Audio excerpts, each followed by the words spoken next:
Hello friends, મારી channel હોમીફૂડ્સ માં આપનું સ્વાગત છે।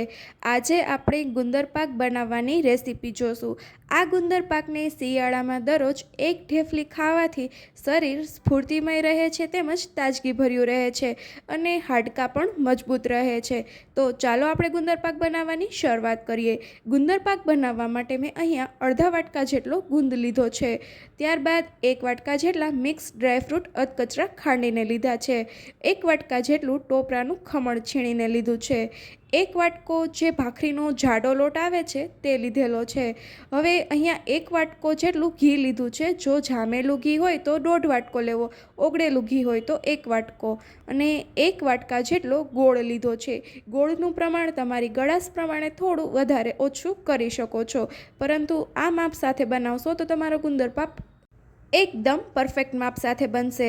હવે અહીંયા આપણે એક વાસણ લેવાનું છે અને તેમાં ઘીને ગરમ કરવા માટે મૂકી દેવાનું છે। અહીંયા આપણે જાડા તળિયાનું વાસણ લેવાનું છે જેથી કરીને લોટ છે તે બળી ના જાય। હવે અહીંયા આપણે ઘીને ગરમ થઈ જાય ત્યારબાદ જે ગુંદ હતો તેને તળી લેશું। આ ગુંદને આપણે મીડિયમ ટુ હાઈ ફ્લેમ ઉપર જ તળવાનો છે। હવે આ ગુંદરને સતત હલાવતા જશું જેથી કરીને તે બધી બાજુથી સરસ રીતે તળાઈ જાય। આ ગુંદ ફૂલી જાય ત્યાં સુધી આપણે તેને તળવાનો છે। તો તમે જોઈ શકો છો કે ગુંદ ફૂલી ગયો છે, એટલે કે તે એકદમ પરફેક્ટ રીતે તળાઈ ગયો છે। હવે આ ગુંદને આપણે ગેસની ફ્લેમ બંધ કરી દેશું અને એક અલગ વાસણની અંદર કાઢી લેશું। ગુંદ કાઢતા સમયે ગેસની ફ્લેમ બંધ કરી દેવી। હવે બધો જ ગુંદ નીકળી જાય ત્યારબાદ આપણે તેને થોડો ઠંડો થવા દેશું। ત્યારબાદ આ રીતે વાટકો પ્રેસ કરતા જશું અને ગુંદને અધકચરો ખાંડી નાખીશું।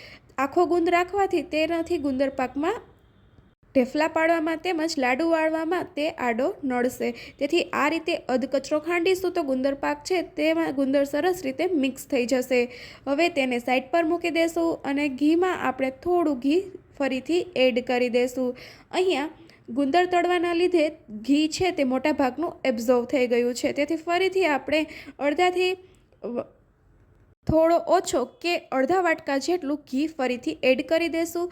ઘી ગરમ થઈ જાય એટલે આપણે તેની અંદર લોટને એડ કરી દેશું। હવે આ લોટને આપણે સતત હલાવતા જઈને શેકી લેવાનો છે।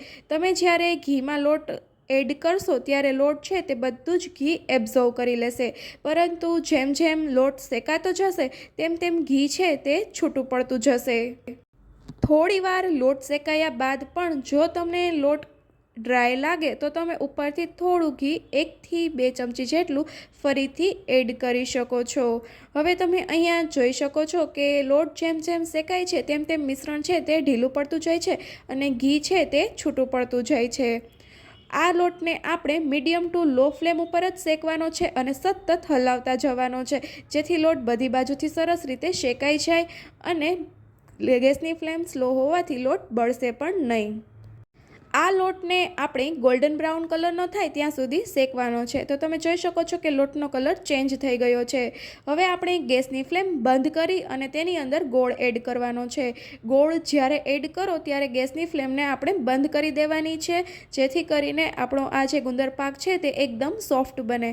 હવે લોટ ગરમ હોય તેના લીધે આપણો ગોળ છે તે તેમાં ઓગળી જશે। લોટને સહેજ પણ ઠંડો થવા નથી દેવાનો, ગરમ ગરમ લોટમાં જ આપણે ગોળ એડ કરી દેશું।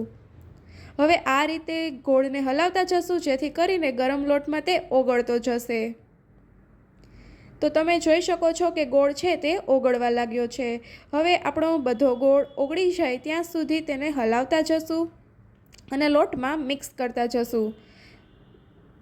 ગોળ ઓગળી જાય એટલે તરત જ આપણે તેની અંદર ડ્રાયફ્રૂટ્સ જે અધકચરા ખાંડેલા રાખ્યા હતા તે, ટોપરાનું ખમણ, 2 થી 3 મોટી ચમચી જેટલી સૂંઠ પાવડર એડ કરી દેશું અને ત્યારબાદ આપણે જે અધકચરો ક્રશ કરેલો ગુંદ રાખ્યો હતો તેને પણ એડ કરી દેશું।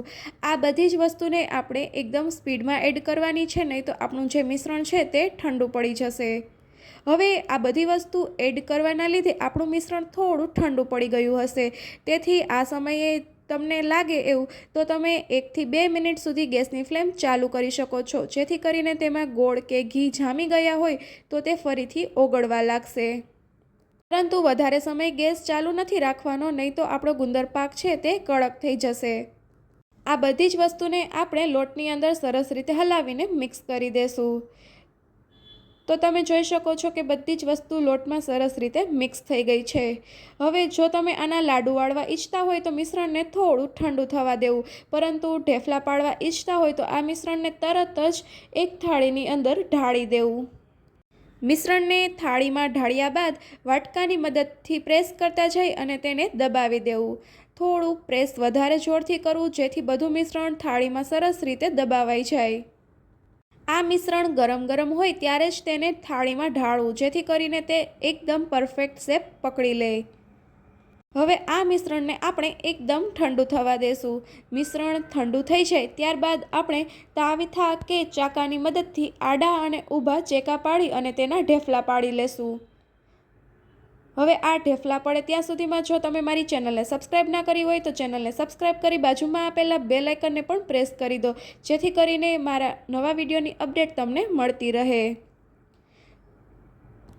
આ ગુંદર પાકને એકદમ ઠંડો થઈ જાય ત્યારબાદ જ તેમાંથી ઢેફલા ઉપાડવા, નહીં તો જો તમે ગરમ હશે ને ઉપાડવા જશો તો આ ગુંદર પાક છે તે ડ્રાયફ્રૂટ્સ અને ટોપરાના ખમણના લીધે છૂટો પડતો જશે। તો આપણો આ ગુંદર પાક છે તે સર્વ કરવા માટે તૈયાર છે।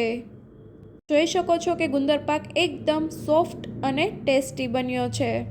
જો તમને મારો વિડીયો પસંદ આવ્યો હોય તો તેને લાઈક અને શેર કરવાનું ભૂલતા નહીં। Thank you.